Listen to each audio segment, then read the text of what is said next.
Hello students, today we are going to see session number 4 from your first lesson, communication skills. The name of our session is communication cycle and importance of feedback. In the previous session, that is session number 3, we had seen non-verbal communication. But now we are going to see communication cycle and importance of feedback. It also means that when the feedback is there in the communication, then the cycle gets completed. This is the ultimate meaning of this session which I am giving you. Now, feedback is an important part of the communication cycle. So as I told you, feedback is very important. Because of feedback the cycle gets completed. So the very first sentence tells us that it is an important part of the communication cycle. For effective communication, it is important that the sender receives an acknowledgement from the receiver about getting the message across. Means like if you are talking to somebody and if you keep on talking and do not receive any response from the other person who is sitting with you for listening what you are speaking, then you will be astonished, you will be confused, like whether that person is listening, that person is not listening, is he understanding what you are speaking. So there are various gestures we have seen which could be serving as the feedback. So feedback comes in many forms. It can be verbal, it can be non-verbal. Nodding the head is a non-verbal feedback. Yes, so there can be various things through which we can give our feedback. But it is very important that the sender receives an acknowledgement. It is a sign of acknowledgement, that you acknowledge that yes, I am listening, yes, I am understanding what you are speaking.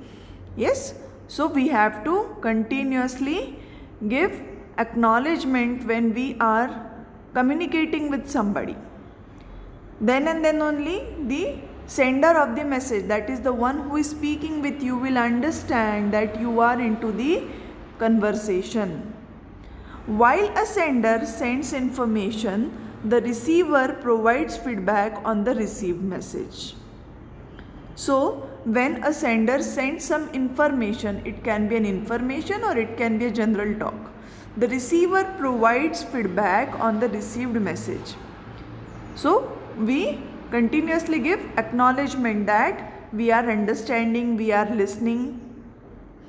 Translated to the work environment, when you observe someone perform their work and then communicate with them to help improve their performances, you are giving feedback.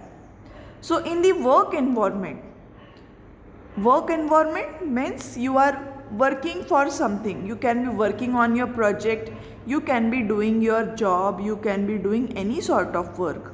So when you observe someone perform their work and then communicate with them to help improve their performance, you are giving a feedback. So in the world of work, feedbacks is given by the seniors to the juniors. Okay, so feedback can be positive or negative. A good feedback is always specific, helpful and kind. So it can be positive or negative, but when somebody wants to give a good feedback, then 3 points should be considered while giving the feedback. The feedback should be specific, it should be very much to the point and direct. We should not speak gross. It should be helpful to the other person. Your feedback should be helpful. It should help the other person in some way to improve the work, and it should be kind. So if you want to be a good feedback giver, it should be a kind feedback. The word should be kind, your gestures should be kind. You can see in the picture, in the figure 1.5, communication cycle. The sender communicates something, then it is received by the receiver and the receiver gives the feedback. So Again the sender will speak, then communicate, then receiver will receive it and feedback. So in this way the cycle goes on. That's why it is called as a cycle. Now types of feedback. The very first one, positive feedback. I noticed you finished the work perfectly. Great job. I really appreciate you taking that call. You can please also share the details. Can you please also share the details? So this is a positive feedback. Somebody is saying, maybe the senior or the boss is saying, I noticed you finished the work perfectly. Great job. And second example is given, I really appreciate you taking that call. Can you please also share the details? So this is also a sentence said by a senior or the boss to the colleague. Second example is of negative feedback. So first one we have seen is positive feedback. Now negative feedback. You keep forgetting to smile at the hotel guest when you talk to them. So now this is a feedback given by maybe the hotel manager to the person who generally serves, waiter. Then you take really long to reply to emails. Are you always so busy? This is also a negative feedback. And no feedback. It is also a feedback in itself which indicates disagreement of ideas. When there is no feedback, it is also a feedback in itself which indicates disagreement of ideas. So, three types are there of feedback: positive, negative and no feedback. And in no feedback, it is a kind of negative feedback which indicates that you disagree with the idea which is spoken about. Feedback, if shared properly, can help reinforce existing strengths and can increase the recipient's abilities to rectify errors. Now, when somebody shares a proper feedback in a good way, the feedback is shared, then it will help to reinforce existing strengths. The person will be able to reinforce the existing strengths. He will be able to use the existing strengths which are already in there in that person properly, and it will also increase the recipient's abilities to rectify errors. So the main purpose of the feedback in the world of work is to minimize or to rectify the errors. It can have a long-term effect in managing and achieving goals. So feedback can have long-term effect in managing and achieving goals. A good feedback is one that is, now we have seen the 3 points: specific, it should be kind. So we can see few more points are given here. Avoid general comments. A good feedback is one that is specific. So specific means to the point. You should not speak something from here and there. So avoid general comments. Try to include examples to clarify your statement. This is very, very important. Even though we understand this point that we should give an example, but that example should also be related. It should be relative to the situation which you want to explain. So one should always think of what example can I give and will it be a good example to give. So try to include examples to clarify your statement. Offering alternatives rather than just giving advice allows the receiver to decide what to do with your feedback. So it is a very, very important point.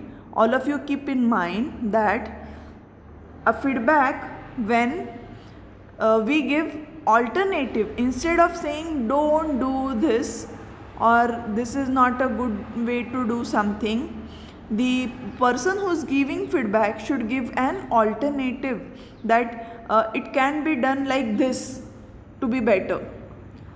So when you will start your work, you will learn this, but now as it is included in your syllabus, you have this opportunity to try to understand it much earlier.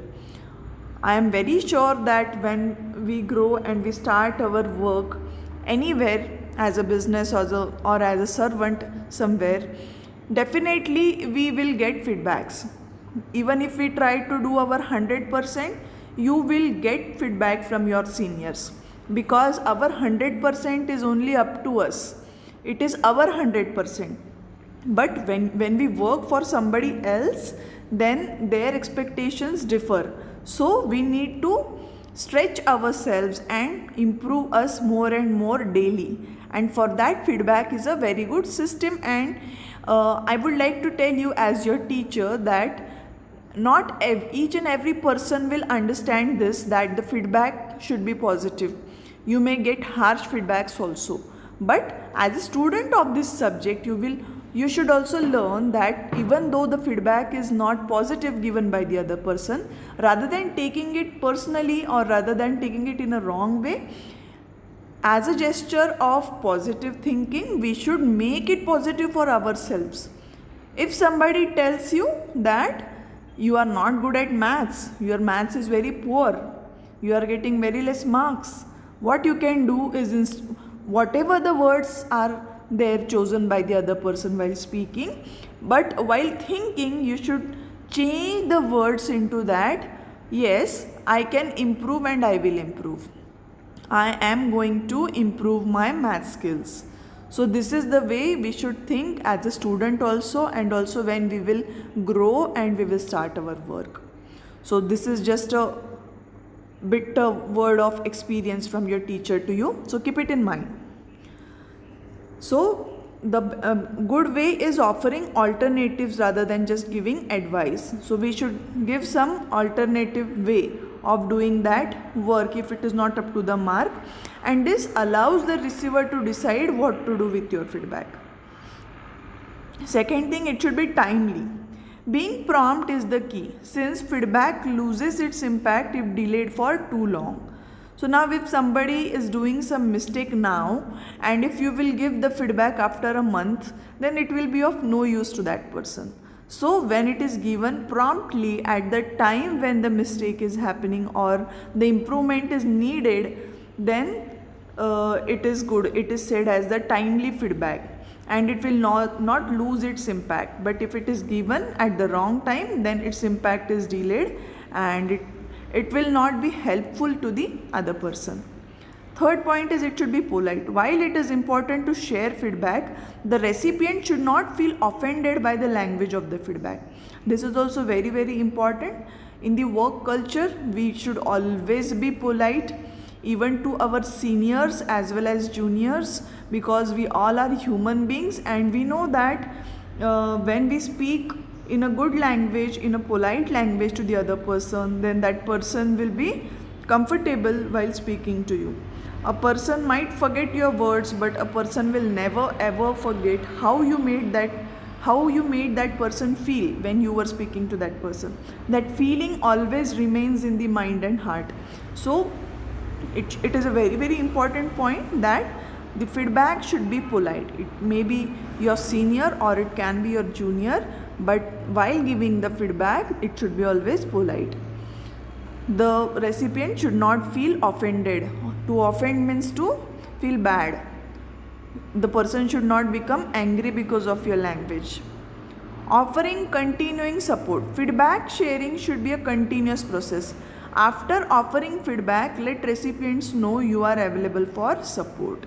So it is a continuous process. It is a kind of support. Teachers are also giving feedback to the students regarding their academic achievements, their progress. Yes, ultimately whatever assessment method we are having, exam, it is also kind of feedback. So feedback sharing should be a continuous process. So in offices also, in the work culture also, it is a continuous process. After offering feedback, let recipients know you are available for support. So not just only speaking is sufficient, but if that person needs any support with respect to what you have spoken as the feedback, then you should be available for it. So let them know that you are available for support. So in this way, these are the types of feedbacks and the thing which should be there in a good feedback. So these are the contents of a good feedback. A good feedback should be specific, timely, polite, and offering continuing support. Now let us see importance of feedback.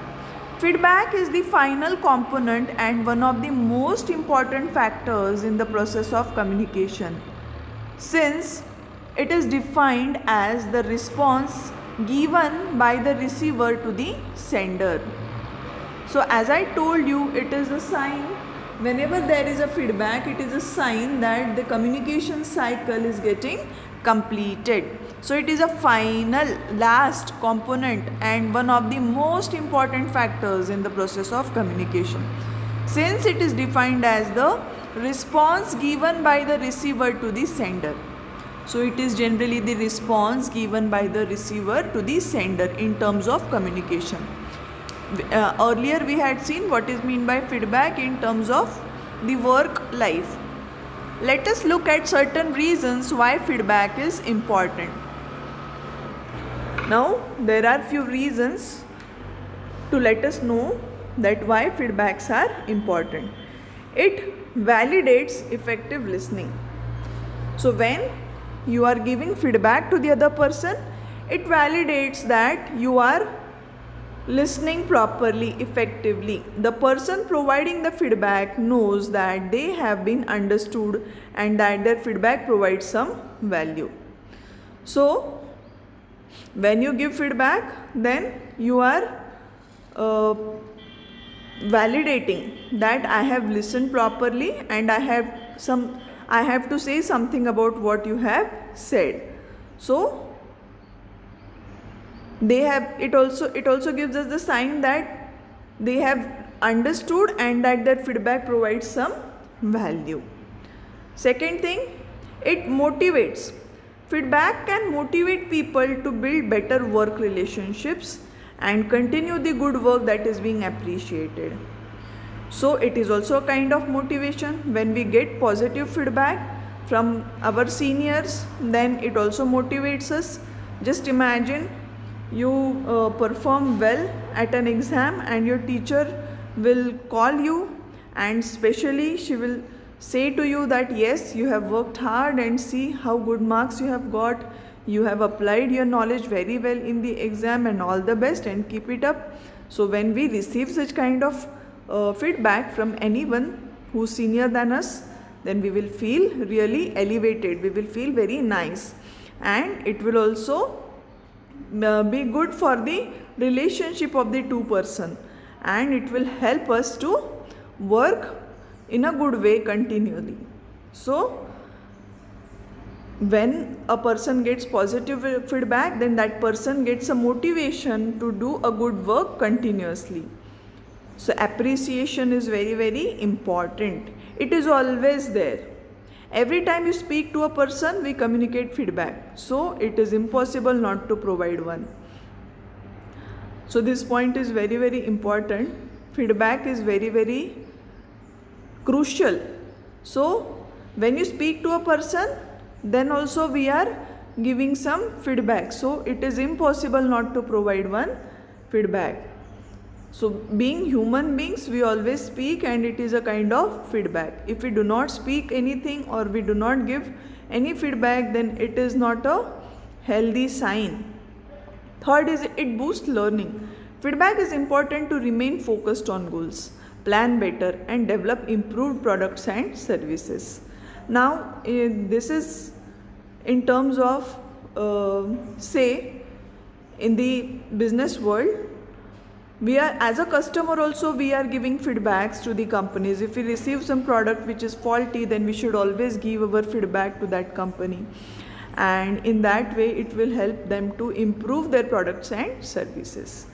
It improves performance. Feedback can help to form better decisions to improve and increase performance. So as I just told you just now, that when a student will get a positive response, positive feedback from the teacher, that student will feel motivated, and again that person will keep working hard to achieve more and more. So it helps to improve and increase performance. This is applicable in all fields. It can be in between a teacher and a student, it can be between a mother and a child, it can be between a subordinate and a boss. So this is all which we have seen in this session. Now let us see what is given in the activity 1. Role play on providing feedback. So a very good activity. Instead of doing it in groups, we'll see how we can do it alone. Form groups with 5 students in each group. 2 volunteers in the group should act out a role play of a hotel staff. For example, volunteer A can act as a front desk executive and volunteer B as a guest inquiring availability of rooms. So after the role play, remaining members of the group will give constructive feedback to both the volunteers. Now my dear students, I would tell you to write the role play and also ask your parents to give a feedback about it.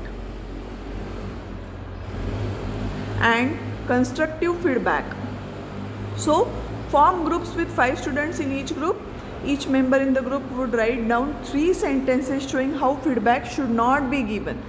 Then each group forms a circle. One person in the circle starts by saying a sentence or feedback. The next person in the circle tries to make the feedback more constructive. Keep repeating until all written feedback have constructive alternatives. So for this activity, I will suggest you that what you do, you write one feedback. You will write the feedback which you can give to your juniors, as well as the feedbacks which you have received till now and you did not like it, and how you can think that how it could be as a positive feedback. So for example, you will write, your handwriting is very poor. If some teacher will say, your handwriting is very poor, you are not writing in a good handwriting, so this is not a positive feedback. Then on the second line, write it as a positive feedback. So that in that line you will write, your handwriting can be improved. You can do one thing, write 1 page in a good handwriting daily and keep practicing it for a month. At the end of the month, I am very sure that we will see some difference in the handwriting. So this is an example of positive feedback. Okay, so these 2 activities needs to be completed by you. And now exercises. Complete the exercises properly and send me the exercises as well as activities photo. So in the next video we will go for the next session. Thank you.